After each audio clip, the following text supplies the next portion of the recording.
Porn দেখতে পছন্দ করি। এখন পর্নের যে শান্তি, যে মজা, এখান থেকে আমার আর কি ইসলামের দিকে ধাবিত হওয়া, মানে ইসলাম নিয়ে চিন্তা করা। এখন আমি যদি ধরেন যে সনাতনী ধর্ম বা বৌদ্ধ ধর্ম বা খ্রিস্টান ধর্ম এগুলো পালন করি, আমি তো জান্নাতে যেতে পারবো না। আচ্ছা, তোরা মাটি দিয়ে তৈরি করে আবার তোরাই ওকে মানে উপাসনা করিস, তোর পূজা করিস। হ্যাঁ, তখন তখন আমাকে বললো আমরা তো আল্লাহকে বানাইনি, মাটি দিয়ে বানাইনি, বা আজ পর্যন্ত কোনো ছবিতেও নিয়ে আসিনি, বা এই ধরনের মানে কোনো কিছুর ভিতরে যে আল্লাহ আছেন এবং আমরা ওটাকে পূজা করি এরকমও তো না।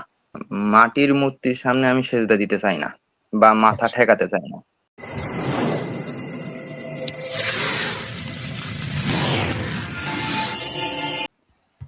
অনন্দ মহন্ত আপনি যুক্ত হয়েছেন ভাই।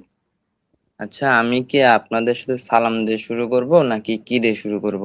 ঠিক আছে, এই তো গুড আফটারনুন, আপনার গুড যেটা ইভিনিং, ভালো লাগে যেটা সেটাই আপনার করবেন, ভালো কোনো লাগে সমস্যা নেই। বলতে পারেন, কোনো সমস্যা নেই। আপনারা সবাই ভালো আছেন? হ্যাঁ জি, জি। আপনি কেমন আমার আছেন বলুন। জি আছি। আহ, আমার বাড়িতে বাবা মা নাই, তো এই জন্য একটু সাহস করে প্রশ্নটা করতে চাইছিলাম। বাড়িতে বাবা মা হ্যাঁ ঠিক থাকলে আছে, প্রশ্নটা করা সম্ভব ছিল না। হ্যাঁ বলুন। আমার শুধুমাত্র একটাই প্রশ্ন, আপনাদের মূল্যবান সময় অত বেশি নষ্ট করব না। আমি মানে পর্ন অ্যাডিক্টেড একটা মানুষ, মানে পর্ন দেখতে পছন্দ করি। এখন আহ পর্নের যে শান্তি, যে মজা, এখান থেকে আমার আর কি ইসলামের দিকে ধাবিত হওয়া, মানে ইসলাম নিয়ে চিন্তা করা যে কিরকম, যে আমি যে শান্তিটা নিচ্ছি পৃথিবীর, আমার বড়দা মারা গেছে, আমার দাদা মারা গেছে, হম আমার পরিবারের আত্মীয়, আমার বড় দিদি মারা গেছে, সবাই মানে একদিন না একদিন আমাকেও চলে যেতে হবে। তো আমি চাই যে এই যে সুখ, এই শান্তিটা আমার মৃত্যুর পরবর্তী জীবনে যেন আমি এই জিনিসটা পাই। হ্যাঁ, তো এখন সেখান থেকে আর কি আমার চিন্তা ভাবনাটা, যে আসলে সত্য কোনটা, ইসলাম নাকি সনাতনী ধর্ম নাকি বৌদ্ধ নাকি খ্রিস্টান। হম তো এখন আমার ক্লাসমেট অনেক মুসলিম বন্ধু আছে। তো এখন তাদের কাছ থেকে আমি অনেক কিছু শুনছি। এখন সবকিছু শুনে আমার কাছে মনে হয়েছে যে না, হ্যাঁ, 33 কোটি দেবদেবী এগুলা ভুল। বৌদ্ধ ধর্মে বুদ্ধ দেব ভুল। খ্রিস্টান ধর্মে যে বলে যে খোদার পুত্র আছে, অর্থাৎ আল্লাহর পুত্র আছে, এই সেই ঈশ্বর আসছিলেন, ঈশ্বর আবার মারা গেছেন, ঈশ্বরও মরে যায়। তো আমার সবকিছু বিবেচনা করে আমার কাছে মনে হয়েছে যে না, আল্লাহ সত্য, আল্লাহ সত্য, রাসূল সত্য, সবকিছু মনে হয়েছে আমার কাছে, এরকমটা মনে হয়েছে। এখন আমি জানি না এটা সত্যতা কতটুকু, কারণ আমি তো ওইভাবে বিশদ গবেষণা বা বিশদ কারো কাছ থেকে যে জানার জানা এরকম জানতে পারিনি। দেখি কোনো মুফতি মুহাদ্দিস এরকম কারো কাছ থেকে আমি জানতে পারিনি। এখন আমার কাছে প্রশ্ন হচ্ছে যে আহ, যে এখন আমি যদি ধরেন যে সনাতনী ধর্ম বা বৌদ্ধ ধর্ম বা খ্রিস্টান ধর্ম এগুলো পালন করি, আমি তো জান্নাতে যেতে পারবো না। আমার একটা বন্ধু বলছিল যে তুমি জান্নাতে যেতে পারবা না। এখন আমার কাছে প্রশ্ন, আমি যদি এক আল্লাহকে বিশ্বাস করি, হ্যাঁ, তাহলে কি আমি মানে মৃত্যু পরবর্তী জীবনে যে আমি যে সুখ, যে শান্তিটা পেতে চাই আর কি, যে আনন্দ, যে উপভোগটা করতে চাই, সেটা কি আমি পারবো? ঠিক আছে, আপনার প্রশ্ন আমরা শুনেছি এবং আপনার ব্যক্তিগত যে অবস্থানটা আপনিও বললেন, এটা আহ, আমরা খুব শুনলাম এবং আপনার সাথে আমরা এটা এভাবেই বলছি যে আপনার যে এই যে ক্রিটিক্যাল থিঙ্কিংটা করছেন, সুন্দর একটা চিন্তা ভাবনা যে কেন অনেক কিছু সত্য হতে পারে না, এটাই প্রমাণ করে যে আপনার মধ্যে যে আক্কেল বা ইন্টেলেক্টের ব্যবহার হচ্ছে, সত্যিকারের ব্যবহার আপনি করছেন, যে আক্কেলের যে ব্যবহারটা, যে আমরা যদি আমাদের ইন্টেলেক্ট বা আমাদের বুদ্ধি বিবেক যদি আমরা ব্যবহার করি, আমরা নিশ্চিতভাবে এই সিদ্ধান্তে পৌঁছবো যে স্রষ্টা অবশ্যই আছেন আমাদের এই বিশ্ব জগতের, এবং এই স্রষ্টা একজনই হবেন, একের অধিক হবেন না। সুতরাং তৃত্ববাদ বহুত্ববাদের যে ধর্মগুলো আছে এগুলো সঠিক হতে পারে না, এবং তার তো অন্যান্য সমালোচনা সেগুলো করা যেতে পারে। আমাদের তাওহিদ স্ট্রিমে আমরা এই খ্রিস্টান ধর্ম এবং সনাতন ধর্মের যে ঈশ্বরের ধারণা নিয়ে আলোচনা করেছি, যেখানে পরিষ্কার হয়েছে যে এগুলো সত্যিকারের অর্থে ঈশ্বরের পরিচয় হতে পারে না। ইসলামের যে ধারণা স্রষ্টার যে পরিচয়টা, এ নিয়ে আমরা আলোচনা করেছি। আজকেও একটু ইতিপূর্বে আমরা শুধুমাত্র আলোচনা করলাম সালাউদ্দিন ভাইয়ের সাথে, যে স্রষ্টা নেসেসারি বিইং হবেন, অপরিহার্য সত্তা, পরম সত্তা, যার মধ্যে কোনো খুঁত থাকবে না। তিনি এরকম হবেন না যে নির্গুণ এবং সগুণ একই সাথে, এটা একটা কন্ট্রাডিকশন। তিনি সর্গুণ হবেন, তিনি গুণে গুণান্বিত হবেন। কারণ ওনার যদি কোনো গুণ না থাকে, ওনার ক্যারেক্টারিস্টিক্স বা অ্যাট্রিবিউট যদি না থাকে, তাহলে এই পৃথিবীর এই জগতে কোনো কিছু পরিবর্তন আসতে পারে না। উনার অবশ্যই ক্ষমতা আছে, জ্ঞান আছে, উনার নিশ্চয়ই ইচ্ছা স্বাধীনতা আছে, চেতনা আছে। এই যে স্রষ্টার পরিচয়, কোরআনের যে পরিচয় যে স্রষ্টা এক, অদ্বিতীয়, অমুখাপেক্ষী, সার্বভৌম, ওনার কোনো পিতা নেই, পুত্র নেই, বংশ নেই, লিনিয়েজ নেই, ওনার সমকক্ষ কেউ নেই, তার মতো কোনো কিছু নেই, এটা কিন্তু আমাদের যে কোনো একজন ক্রিটিক্যাল থিঙ্কার যিনি চিন্তা করে দেখেন, বুদ্ধি খাটান, তার কাছে সেটা গ্রহণযোগ্য। অন্তর, দিল, মগজ, মস্তিষ্ক, মন, মানসিকতা সবগুলো কিন্তু এটা রেজোনেট করবে, অর্থাৎ আপনি এটা বুঝতে পারবেন এবং গ্রহণযোগ্য হয়ে যাবে আপনার কাছে যে স্রষ্টা তো এমনই তো হওয়া উচিত। সেই স্রষ্টার ধারণা ইসলাম দেয়, এবং সেই ইসলামের প্রমাণস্বরূপ রাসূল ইসলামের অনেক মুজিজা বা অনেক যে মিরাকলস আমরা যেটা বলি, অনেক প্রমাণ উনি দিয়েছেন ওনার জীবন অবস্থা, জীবিত অবস্থায়, এবং একই সাথে কোরআন নিয়ে এসেছেন আল্লাহর পক্ষ থেকে, স্রষ্টার পক্ষ থেকে। সেই কোরআনের অনেক কি দেন, প্রমাণ দিয়ে দেন এরা স্রষ্টার পক্ষ থেকে এসেছে। সেই কোরআনই আল্লাহ বলছেন যে এই দুনিয়াতে মানুষকে সৃষ্টি করেছে একটা সীমিত সাময়িক সময়ের জন্য, পরবর্তী অনন্ত জীবন রয়ে গেছে, আমাদের উপরে ছেড়ে দিয়েছেন যে আমরা কি আসলে সেই অনন্ত জীবন যেখানে সুখ, শান্তি, তৃপ্তি আছে ওইটা আমরা চাইবো, নাকি যেখানে দুঃখ, কষ্ট, যন্ত্রণা ওইখানে? আমাদের উপরে সেই সিদ্ধান্তটা। আমরা যদি চাই অনন্ত জীবনে যেখানে সুখ শান্তি আছে, সেক্সুয়াল গ্রাটিফিকেশন, আপনি যদি চান এরকম যে আপনি সেক্স ভালোবাসেন এরকম, এইরকম সেই সুযোগ সুবিধা ওইখানে আখিরাতেও দেওয়া হবে যারা ওইখানে যাবে জান্নাতে। সুতরাং আপনার যে সুখ, তৃপ্তি, ডিজায়ার্স যেগুলো আছে ওইটা আখিরাতে সেটা পূরণ করতে পারবেন যদি আপনি আখিরাতে যাওয়ার কাজগুলো করেন। তার অর্থ হলো আপনাকে এই দুনিয়াতে দেখাতে হবে সংযমী হয়ে, যে নির্দিষ্ট পদ্ধতিতে জীবনযাপন করে স্রষ্টা যেভাবে বলেছেন করার জন্য, এটা যদি আমরা করি, যেমন কোন একটা স্কুলে, ইউনিভার্সিটিতে, কলেজে যখন কোন একটা ছাত্র নির্দিষ্টভাবে তার সিলেবাস অনুযায়ী পড়াশোনা করে এবং পরীক্ষা উত্তীর্ণ হয়, তখন তো সফলকাম হয়। কিন্তু সে যদি পড়াশোনা করে না, সিলেবাসের ভিতরে যেগুলো আছে এগুলো পড়ে না, উত্তরও দেয় না পরীক্ষার সময়, তখন তো সে সফলকাম হবে না। ঠিক তেমনি ভাবে আমাদের এই পৃথিবীতে যে দুনিয়াতে আমরা আছি, এখানে স্রষ্টা আমাদেরকে বলেছেন যে ওই কাজগুলো করা যাবে, ওই কাজগুলো করা যাবে না, এটা করতে হবে, ওটা নিষেধ করেছেন। এগুলো যদি আমরা মানি তাহলে আমাদের জন্য স্রষ্টা রেখেছেন অনন্ত সুখের জীবন আখিরাতে। সুতরাং আপনার যে অন্তরের যে বিভিন্ন প্রত্যাশা যেগুলো আছে, যে তৃষ্ণা, যে ডিজায়ার যেগুলো আছে, আপনি সেগুলো সেখানে পরিপূর্ণ করতে পারেন।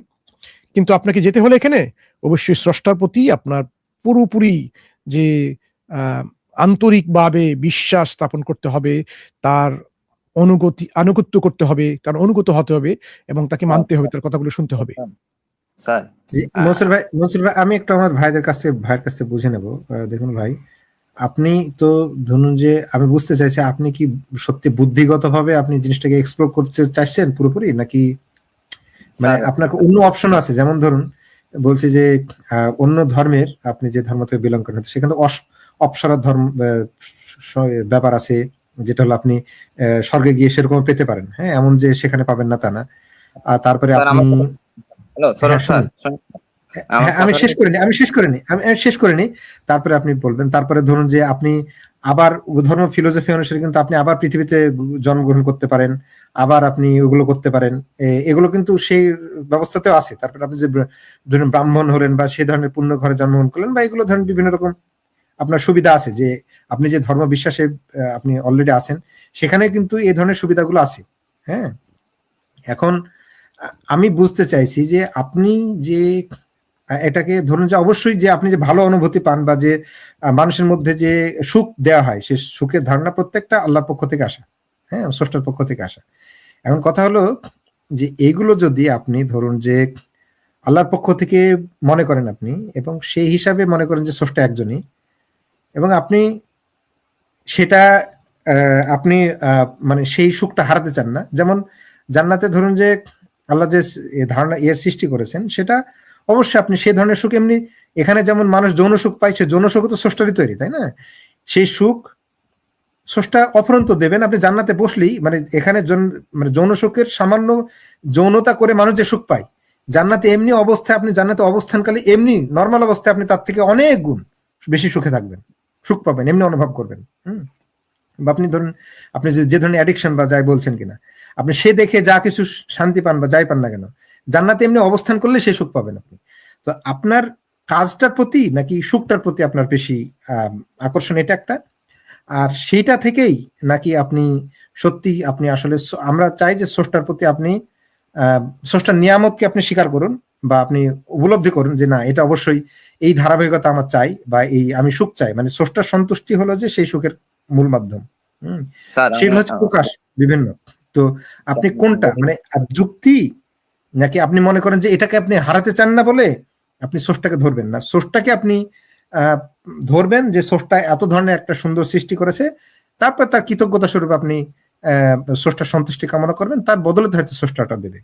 কোনটা আপনি আচ্ছা চান? স্যার, আমার উত্তর হচ্ছে এরকম যে স্যার, মাটির মূর্তির সামনে আমি সেজদা দিতে চাই না বা মাথা আচ্ছা ঠেকাতে চাই না।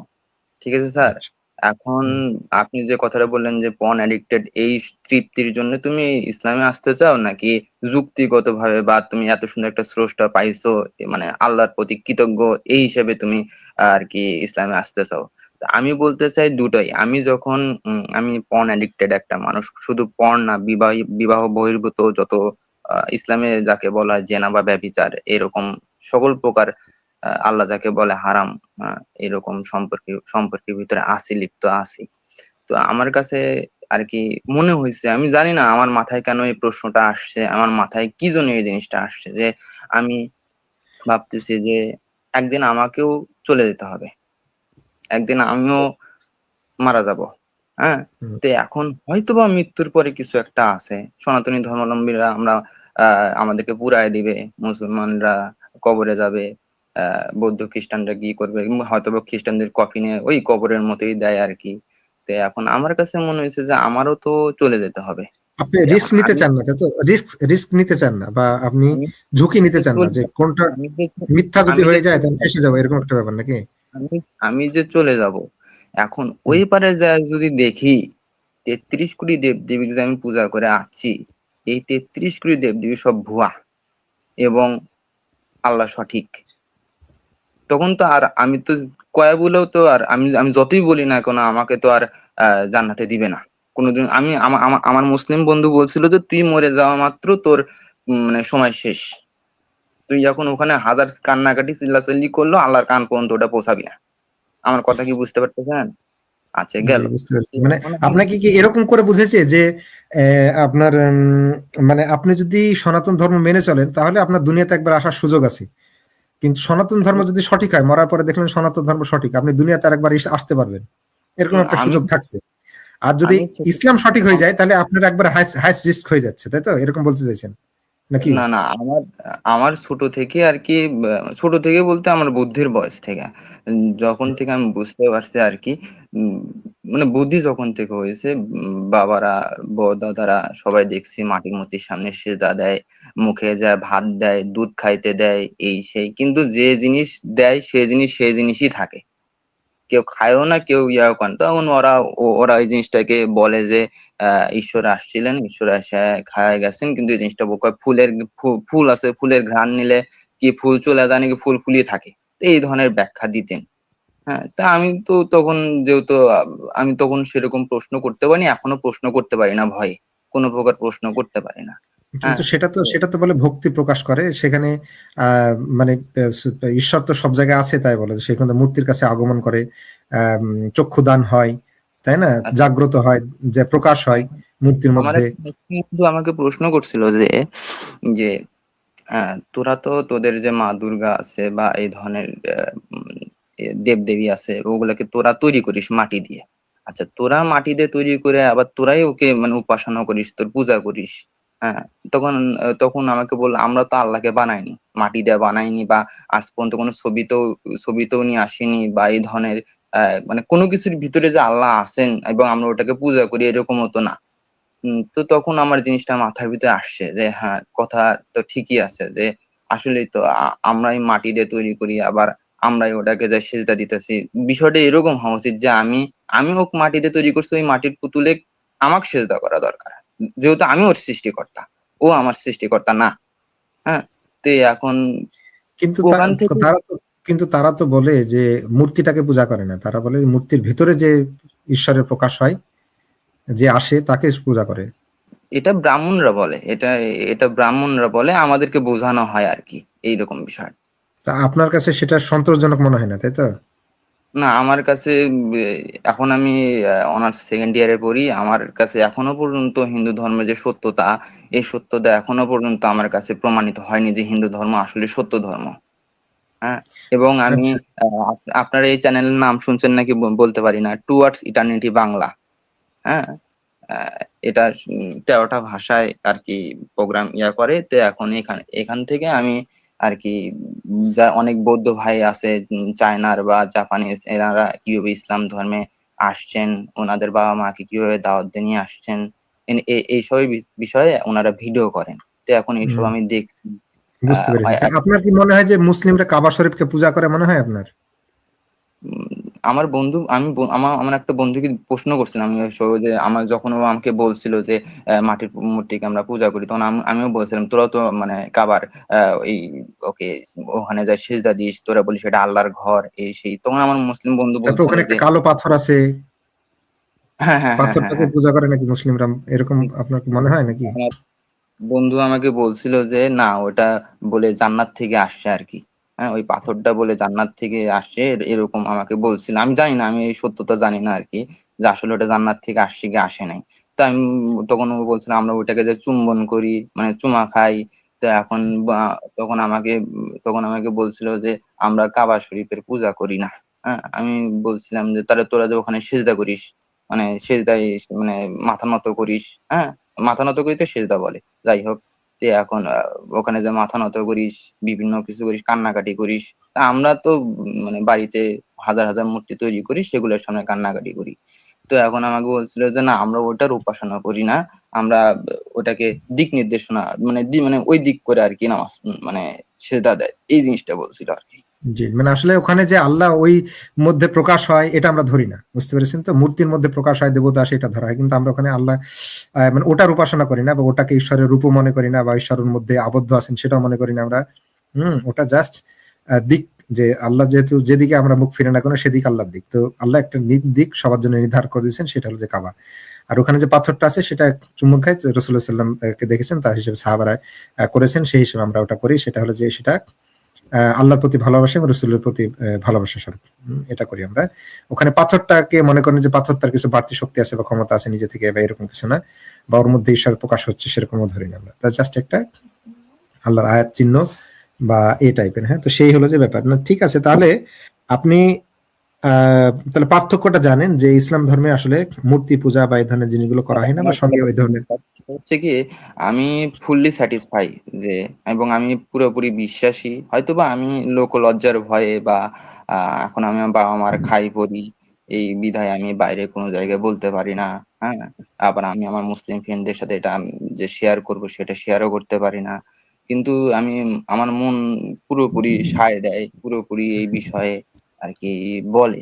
আমার আমার মন বলে, এখন আমার মন যেটা বলে এখন আমি সেই জিনিসটাই তো করব। আমি জি, জি, আর কারো কান আমি দিই না সেরকম। আমার জি, জি, যখন যখন বারোদুয়ারি দুর্গা পূজা হয় বা অন্যান্য পূজা যখন হয়, আহ প্রসাদ বা অন্যান্য যে যে কোনো জিনিস নিয়ে আসলে বা মূর্তির সামনে যদি আমাকে বলে যে মাথা নত করো, এরকম পূজা ইয়েটা আপনার করো, এটা আমার মন চায় না, আপনার মন চায় যে আপনার যে মালিক, যে স্রষ্টা, যিনি এই ধরনের আরাম আয়াত মজা আনন্দ যাই হোক না করে যেগুলো সৃষ্টি করেছেন। আমার কাছে মনে হয় যে এটা অহেতুক। আমি মাটির পুতুল, আমি মাটির পুতুলকে কেন ভাত দিতে যাবো? ও ও ও ওর তো খাওয়ার কোনো শক্তি নেই। একটা প্যারালাইসিস রোগীরই যে জায়গায় আহ মানে স্যালাইন ট্যালাইন দিয়ে ভিতরে জিনিস ঢুকায়, মানে জিনিস দিতে হয় আর কি, সেখানে কিভাবে একটা মাটির পুতুল যেটা আমি তৈরি করলাম সেটা সেটা আমার হাত দিয়ে ভাত দিলে ভাত খাইতে পারবে? বা দুধ দিলে দুধ খাইতে পারবে? হ্যাঁ, তো আমার কাছে সেই সব দিক দৃষ্টিকোণ থেকে, যেরকম খ্রিস্টান ধর্ম কেন আমি বিশ্বাস করি না, আহ খ্রিস্টান ধর্মে বলা হয় যে আহ, ওরা তিনটা ঈশ্বরই বিশ্বাস করে, এরকম আমি শুনছিলাম। হোলি স্পিরিট নাকি ট্রিনিটি ট্রিনিটি ট্রিনিটি বলে সম্ভবত এটাকে। বলে যে ঈশ্বর আল্লাহ আছে, আল্লাহ দুনিয়াতে আসছিল, মেরিকে ধর্ষণ করছে, ধর্ষণ করে আপনার না, এরকম না। তারা মনে করে পিতা, পুত্র এবং পবিত্র আত্মা তিনজনে এক ঈশ্বর, ও এরকম। আচ্ছা, সে ধারণাও কিন্তু যুক্তিযুক্ত না, কারণ তিনজনে এক ঈশ্বর কিভাবে হয়? এটা কি এক এক কি এক একজন কি এক তৃতীয়াংশ? তারা বলবে না, প্রত্যেকেই আপনার স্বয়ংসম্পূর্ণ একজন ঈশ্বর। তাহলে যে তিনজন ঈশ্বর আবার এক ঈশ্বর বলছেন, এখানে কিন্তু এই এই যে একজনের অসামঞ্জস্যতা। জি, জি, জি। আমার কাছে মনে হয়েছে যে ঈশ্বরের যদি পুত্র হয়, যদি ঈশ্বরের পুত্র হয় তাহলে তো মানে আমরা মানুষ, আমরা মানুষ কোন একটা মেয়ের সাথে আ মানে সঙ্গমে লিপ্ত হলে আ সেখান থেকে বাচ্চার সৃষ্টি হয়। আ যদি ঈশ্বরের পুত্র হয় আর ঈশ্বরও যদি আমাদের মধ্যে কার্যকলাপ করে তাহলে আমার আর ঈশ্বরের মধ্যে তো কোনো পার্থক্য নাই। হুম? হুম। ঈশ্বরেরও জি, যদি জি। সঙ্গমে অনেক ভাবেই এটা বোঝা যায় যে এরকম ঈশ্বর আর পুত্র কিভাবে হবে? তিনি হচ্ছেন জি, জি। স্বয়ংসম্পূর্ণ। হ্যাঁ? হ্যাঁ, মানুষের আবার মতো এরকম জীবের আবার মতো এটা আবার এরকম তো সেই হয় না। পুত্র আবার সেই পুত্র নাকি মানে ক্রুশবিদ্ধ হয়ে মারা গেছেন। হ্যাঁ, ক্রুশবিদ্ধ আবার হয়ে মারা তিনিও ঈশ্বর, একই সাথে ঈশ্বর এবং ঈশ্বর আবার মারা যান, আবার মারা যান না। হ্যাঁ, ঈশ্বরই অনেকগুলো। যদি এগুলো ঈশ্বরই হচ্ছে যদি ঠিকই মারা আছে। যায় হুম, ঈশ্বরই যদি মারা যায় তাহলে সৃষ্টি কিভাবে টিকে থাকবে? আমার হুম, কাছে প্রশ্ন আসছে এটা। তো জি। তখন আমি এআই ChatGPT এইসব অনেক কিছু ঘাটাঘাটি করে বুঝতে পারলাম না মানে ChatGPT তো মনে করেন যে নিরপেক্ষভাবে উত্তর দেয়। তো সে বলছে অনেক সবসময় অনেক না, সবসময় না। নিরপেক্ষভাবে উত্তর দেয় না।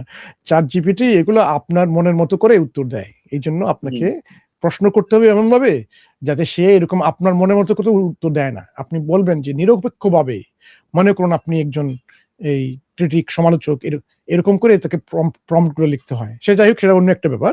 ChatGPT থেকে অনেকগুলো তথ্য পাওয়া যায়। ChatGPT না, অন্যান্য AI মডেল থেকে। স্যার সেখান থেকেও নিশ্চয়ই আপনি দেখেছেন যে এগুলো যুক্তিসঙ্গত না, তাই না? এই তো আপনি জি, জি, বলতে জি, জি। চাচ্ছেন। হুম, ওখান থেকেও যদি নাও পাই তারপরেও আমি বিভিন্ন ভিডিও দেখছি, অনেক অনেক কিছু দেখছি আরকি। মানে অনেক হুম, YouTube এ তখন অনেক কিছু পাওয়া যায় আরকি। অনেকে দেখছি খ্রিস্টান থেকে কিভাবে মুসলমান হয়, জি। তারা আ কোন জিনিসটার উপর বিশ্বাস স্থাপন করে। তো এইসব বিষয়ের উপরে থিরিস করে আমি আচ্ছা। দেখছি যে না আপনার খ্রিস্টান কাছে ধর্ম আমার কিছু একটা প্রশ্ন আছে ভাই, দেখুন। আচ্ছা। জি, জি, জি, জি, জি, জি, যদি যে ধর্মই যদি সত্য হয়, সে ইসলাম হোক, সনাতন ধর্ম হোক, বৌদ্ধ ধর্ম হোক, সে যে ধর্মীয় হয়, আপনার কি মনে হয় যে সত্য ধর্মের দিকে আমাদের অগ্রসর হওয়া উচিত এবং গ্রহণ করা উচিত? সেটা যেই ধর্মই হোক না কেন, জি, ঠিক জি, না? জি, অবশ্যই, অবশ্যই। অবশ্যই, সত্য অবশ্যই। ধর্মের হ্যাঁ। প্রতি যদি আমি এটা আ হচ্ছে কারণ প্রাথমিক কারণ আমাদের যে, হ্যাঁ, আপনি উত্তর দিয়েছেন কারণ ভাই। আমি আগেই বলছি যে আমার দাদা, বড়দাদা মারা গেছে, বড়দিদি মারা গেছে। একদিন আমাকেও মারা যেতে হবে। যদি মৃত্যুর জি। পরে আরেকটা জীবন থেকে থাকে, তাহলে আমি হুম, যদি সত্যের সন্ধান না করি, তাহলে মৃত্যুর পরবর্তী জীবনে যে আমি কি করব? আমার তো জি। কোনো আ যাকে বলা হয় আ পাথেয়, পাথেয় যাকে বলা হয় আরকি। পথের যে সম্বল লাগে চলার জন্য, হ্যাঁ? হুম, তো এটা তো আমার নাই। তো এখন জি। যদি আ না থাকে যেটা আমি যেরকম বলছি আমি আপনাকে, হ্যাঁ, আমি আপনাকে বলছি, দেখুন। আমি প্রশ্ন যেহেতু করছিলাম আপনি যে আপনি প্রস্তুত আছেন এভাবে, সত্য যেখানে আছে সেখানে আপনি সেটাকে গ্রহণ করবেন।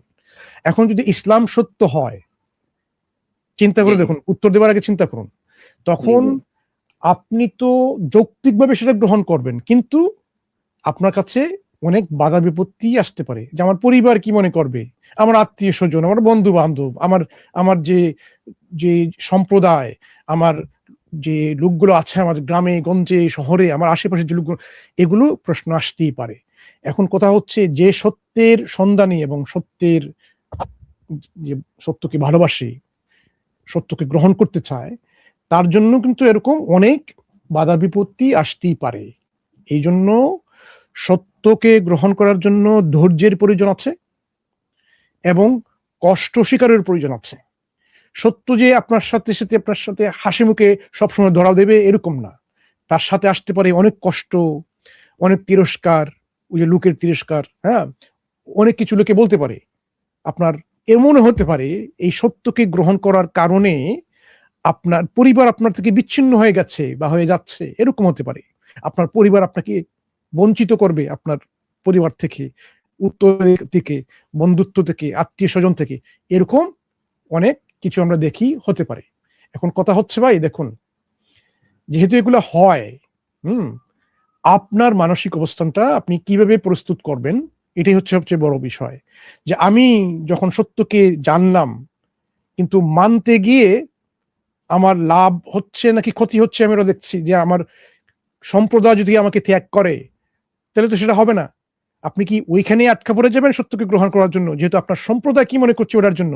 আপনার বাবা-মা আপনাকে তিরস্কার করছে, আপনাকে বাড়ি থেকে তাড়িয়ে দিচ্ছে, এজন্য আপনি সত্যকে গ্রহণ করবেন না। এরকম যদি মনোভাব হয়, তাহলে আপনি আবার চিন্তা করুন যে আসলে কি আপনি, যার কথাই বলছি, আপনার কথা না, সত্যকে ভালোবাসেন কিনা? আমরা যদি সত্যকে ভালোবাসি, তখন সত্যকে গ্রহণ করার জন্য আমাদেরকে এই ত্যাগ দিতেই হবে। যদি এরকম ত্যাগের প্রয়োজন আছে যে আমাদেরকে সমাজ থেকে সরে গিয়ে আমরা সরে যাব, এরকম করে আপনি যেভাবে বলছেন বা এরকম ইব্রাহিম আলাইহিস সালাম খলিলুল্লাহ, আমাদের কোরআনে একজন নবীর পরিচয় আছে, যিনি এরকম ছোটবেলায় এরকম দেখেছেন মূর্তি পূজা মানুষের করেই, উনি মূর্তি পূজা অংশগ্রহণ করেননি। হ্যাঁ, উনি বিচ্যুত হয়েছেন, মানুষ অনেকে অনেক তিরস্কার করেছে কেন, কিন্তু উনি জাননি। উনি মানুষকে তখন নিজেই বলেছেন, কেন যে আমাকে কোনো উপকার করতে পারে না, ক্ষতি করতে পারে না, তাকে আবার কেন কিভাবে উপাসনা করতে হয়, করা হয়, এটা কি বোধগম্য একটা ব্যাপার?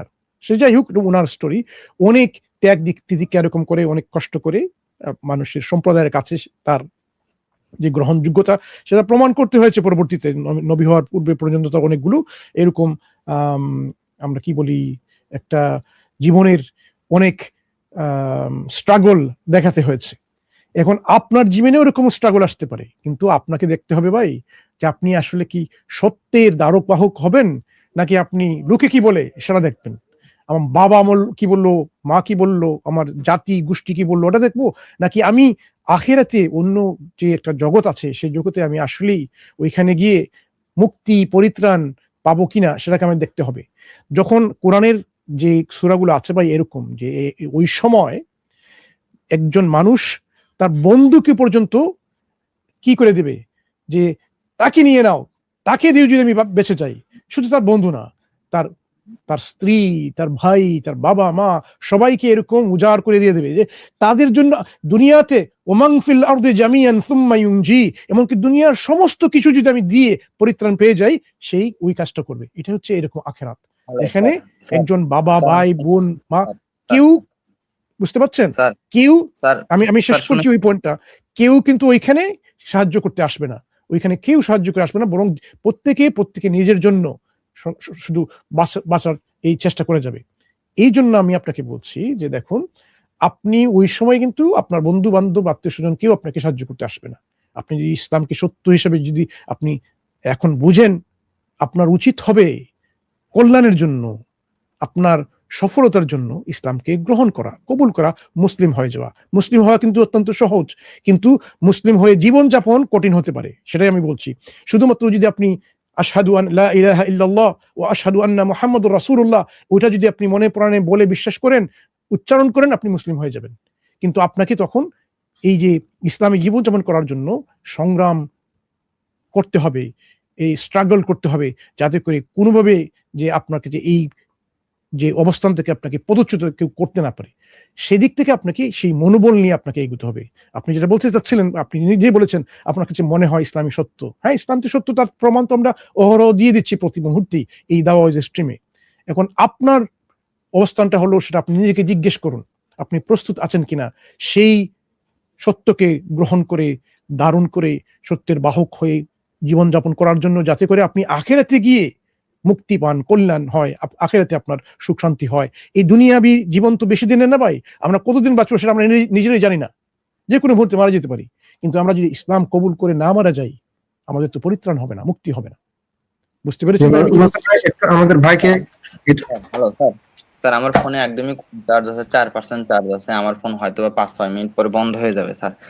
স্যার আমার মানে একটা ছোট্ট একটা প্রশ্ন আছে স্যার, যে কি মানে আমি যে প্রশ্ন করবো না স্যার, আমাকে ছোট্ট করে উত্তর দিবেন স্যার, মানে 5-10 মিনিটের অত বেশি উত্তর দেওয়ার মতো চার্জ আমার। ঠিক আছে, আপনাকে আপনি উত্তর করবেন, তবে আপনাকে ছোট্ট একটা বলে দিই যে ইসলাম মানে গ্রহণ করার পরে ইসলামের উপরে থাকতে পারাটা, না হলে মৃত্যুর আগে পর্যন্ত ইসলামের উপরে না থাকতে পারে কেউ, তাহলে কিন্তু তার জন্য আবার সে একই রকম পরিস্থিতি হয়ে যাবে। সেজন্য যেমন যে ইসলাম গ্রহণ করার পর আপনার জন্য কি কি সমস্যা হতে পারে, যেমন আপনি যে অভ্যাসের মধ্যে আছেন সেগুলোর সঙ্গে আপনাকে কিন্তু স্ট্রাগল করতে হতে পারে, ওগুলো বন্ধ করার জন্য আপনাকে চেষ্টা করতে হতে পারে, এবং না করলে হতে পারে কি আপনি তো একটা পাপের মধ্যে থেকে যাবেন, সেই পাপের কারণে হয়তো শয়তান আপনাকে আবার আপনার পথভ্রষ্ট করে ফেলবে।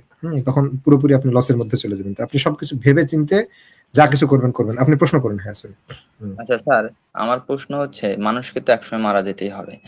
ধরুন স্যার, আমি আজকে কালেমা শাহাদত নিলাম, এখন আপনারা সাক্ষী আছেন, আমি অন্তর থেকে মানি যে আল্লাহ আছে, রাসূল আছে, শেষ নবী আসছেন, ঈসা আলাইহিস সালাম নবী ছিলেন, আল্লাহর পুত্র ছিলেন না, আমি সবকিছু বিশ্বাস করে ইসলামটাকে মেনে নিলাম, শাহাদত গ্রহণ করলাম। করে মানুষকে যদি মারা যেতেই হবে, আমি যদি সুইসাইড করি তাহলে কি তখন তো আর আমার পরিবার কেন সুইসাইড করবেন ভাই? এটা তো একটা মানে অপরাধ, স্রষ্টার দৃষ্টিতে একটা অপরাধ। আপনি এটা কেন করবেন? স্যার কেন আমি সুইসাইড করব যে তখন আমার পরিবারও মানে আমি গোপনে যে ইসলাম গ্রহণ করছি এটা তো আল্লাহ আর আপনারা ছাড়া কেউ জানেন না। তো এখন যদি আমি সুইসাইড করি আপনাকে আমার এটা যেহেতু করতে হবে না। হ্যাঁ শুনুন, আপনাকে আমি এইখানে তো আমি বলছি এটা করতে হবে না, সুইসাইড করতে হবে না। সুইসাইড হচ্ছে জীবন থেকে, জীবনের সংগ্রাম থেকে মানুষ এই কোনো কিছু করতে পারে না দেখেই সে নিজের জীবন নিয়ে নেন। এটা কেন করতে চাবেন? আপনি শক্ত মনোবল নিয়ে আপনি অগ্রসর হবেন। মানুষ তিরস্কার করুক, তাতে কি এসে যায়? আপনার জীবন আপনার জীবন, অন্যের জীবন না। আপনার জীবনকে কেন আপনি পরিপূর্ণ বঞ্চিত করে দেবেন? আপনার যতদূর জীবন আছে আপনি সেটাকে আপনি এই জীবনকে আপনি বুক করে যাবেন, এবং সেই বুকটা হবে এরকম কি সানন্দের সফলতার মধ্য দিয়ে। এরকম আপনি ইসলামের দিকে যদি আপনি এরকম জীবনযাপন করেন, তখন দেখবেন যে এখানে আপনাকে আত্মহত্যা করতে হবে না। বুঝতে পেরেছেন? আপনি আত্মহত্যা কেন করবেন ভাই? জীবনটা কেন নিয়ে নেবেন? স্যার এটা মানে আমি ওই কথাটা কেন বললাম স্যার, আমার জন্য আমি দেখছি আমাদের আমাদের পার্শ্ববর্তী এলাকায় একটা হিন্দু ছেলে আর কি মুসলিম হয়েছিল।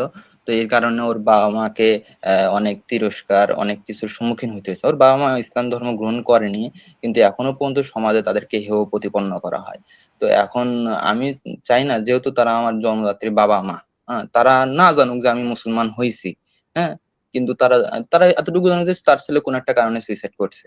না, এরকম করতে হবে না। আপনি দেখুন ভাই, আপনি যদি ইসলাম গ্রহণ করেন, এই ইসলাম গ্রহণ করা তাদের জন্য একটা চিন্তার বিষয় হতে পারে। কেন আমার ছেলে ইসলাম গ্রহণ করেছে? তখন তারা চিন্তা করতে পারে আসলে তো নিশ্চয়ই সে বুঝে শুনে ইসলাম গ্রহণ করেছে, তার ইসলামটা কি আমরা একটু চিন্তা করে দেখি। তাদের মধ্যে একটা প্রতিফলন আসতে পারে এরকম। বুঝতে পেরেছেন? যে আপনার ইসলাম গ্রহণ তাদের জন্য একটা মুক্তির উপায় হতে পারে। যদিও প্রত্যেকের মুক্তির জন্য, কল্যাণের জন্য নিজেরাই দায়ী। আপনি আপনার চিন্তা করবেন প্রথমে, তারপরে আপনি বাবা মার চিন্তা করবেন।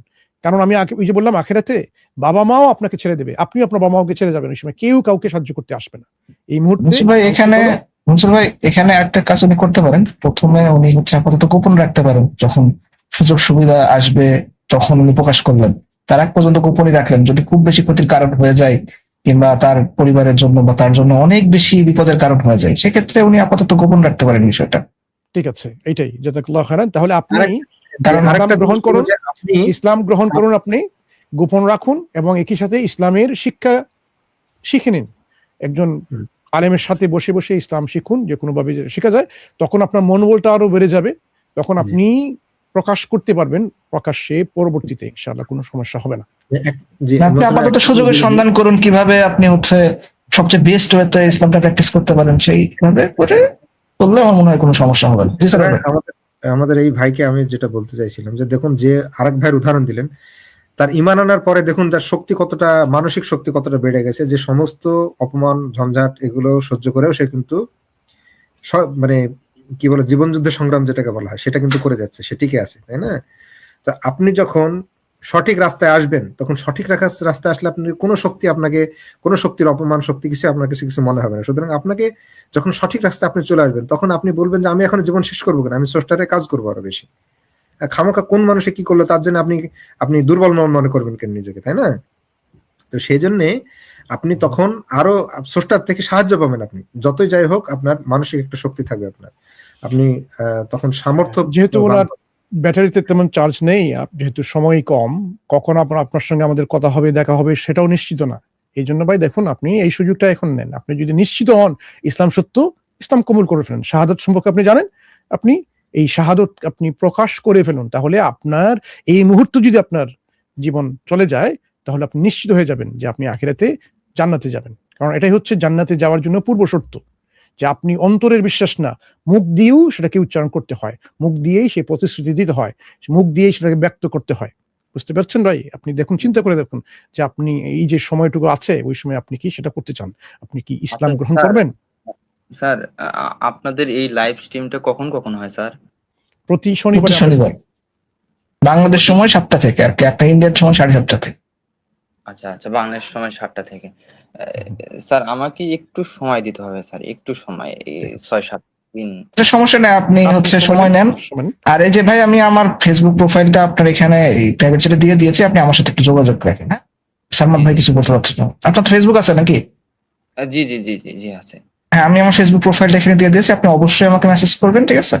যে কোনো সমস্যা, যে কোনো ডাউট, এগুলো নিয়ে আপনি আমার সাথে কনসাল্ট করবেন। কোরআনের 16 নম্বর সূরার এই যে 41-42 এরকম আছে, যারা অত্যাচারিত হওয়ার পরও আল্লাহর প্রতি হিজরত করছে, আমি স্যার তাদেরকে স্যার অবশ্যই স্যার এই দুনিয়াতে উত্তম আবাস দান করব। হ্যাঁ বলুন। স্যার আমি যে 6-7টা দিন সময় নিয়েছে স্যার, আমাকে এখানে কয়েকটা জিনিস একটু ভাবতে হবে, কয়েকটা জিনিস একটু শর্ট করে স্যার উত্তর দিবেন স্যার, শর্ট করে। আমার ফোনে একদমই চার্জ নাই স্যার।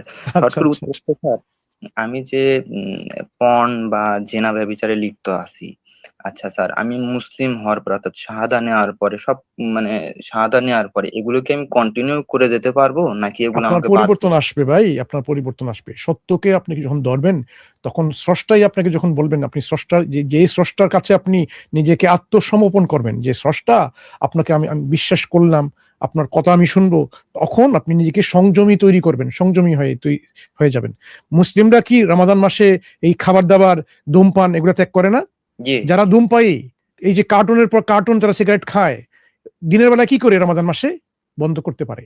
এই আত্মশক্তি, আত্মমনোবল এটা মানুষের মধ্যে চলে আসে।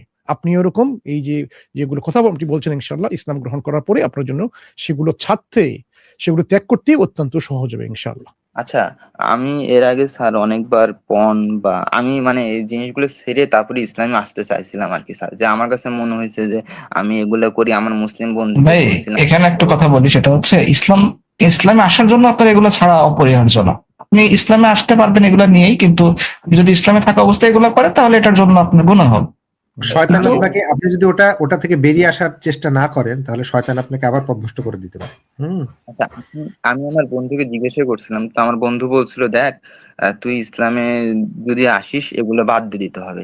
তো এখন আমি বললাম যে এটা তো আমার জন্য অনেক অনেক কষ্টকর, আমি অনেকবার চেষ্টা করছি, আমি অনেকবার বলতে অনেকবার, আমার হ্যাঁ, বুঝতে বয়স পেরেছি ভাই, আপনার প্রশ্নটা আমি বুঝতে পেরেছি। আপনার বন্ধু কি বলেছে তাও বুঝেছি। ইসলাম গ্রহণ করার জন্য এগুলো পূর্বশর্ত নয়। হ্যাঁ, আপনি যখন ইসলাম গ্রহণ করবেন তখন কিন্তু আপনার মধ্যে একটা মনোবল সৃষ্টি হবে, আমি যেটা বললাম। তখনই দেখতে পাবেন আপনার এইসব কিছু বর্জন করতে বা ত্যাগ করতে অনেক সহজ হয়ে যাবে ইনশাআল্লাহ।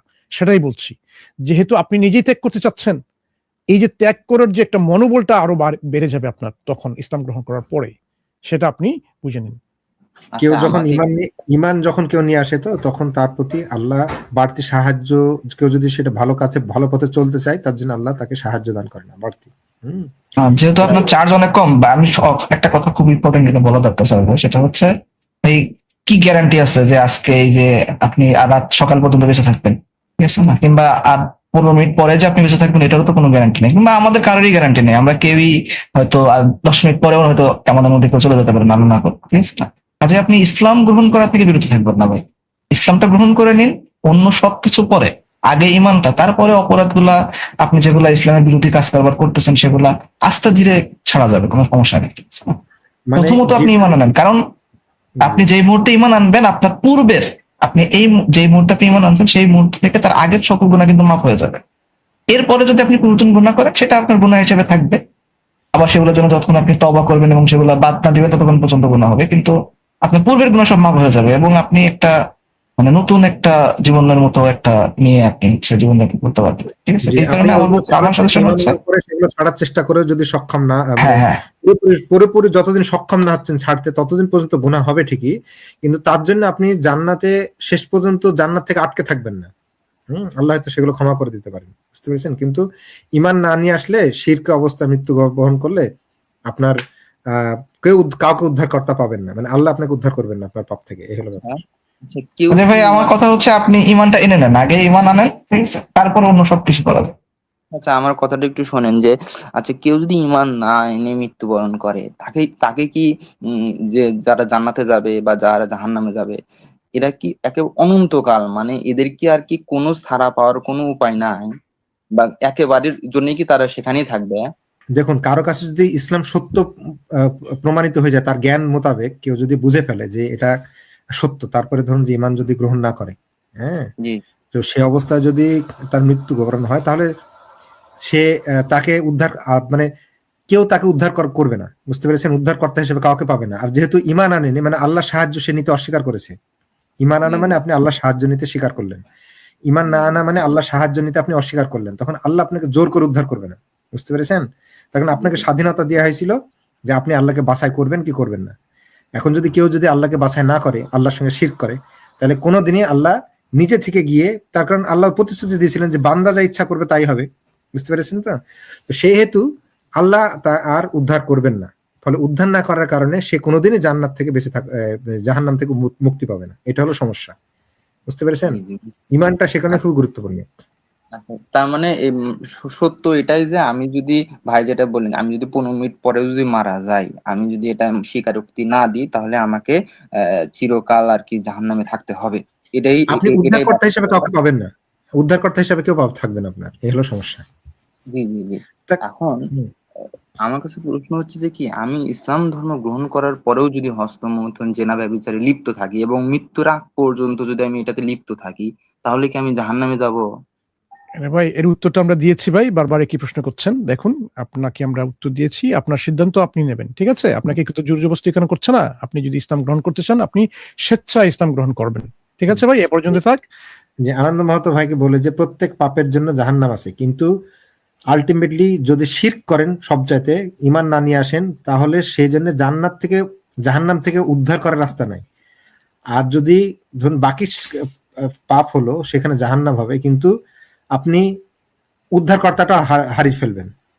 যে কাউকে উদ্ধার করা হিসেবে আমরা প্রত্যেকেই পাপী, বুঝতে পেরেছেন তো? কিন্তু ব্যাপার হলো যে আমরা যখন ইমান নিয়ে আসি, তখন আমাদের একটা স্কোপ তৈরি হয় যে আল্লাহকে উদ্ধারকর্তা হিসেবে একদিন পাবো, বুঝতে পেরেছেন? আর যদি ইমান না নিয়ে আসা হয়, তাহলে ধরুন যে আমরা উদ্ধার পাবো না। এখানে হলো পার্থক্য।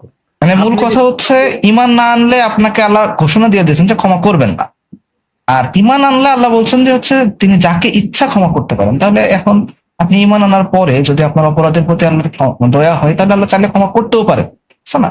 কিন্তু কথা হচ্ছে ইমানটা আনতে হবে, ইমান না আনলে কোনোভাবে আশা থাকছে না।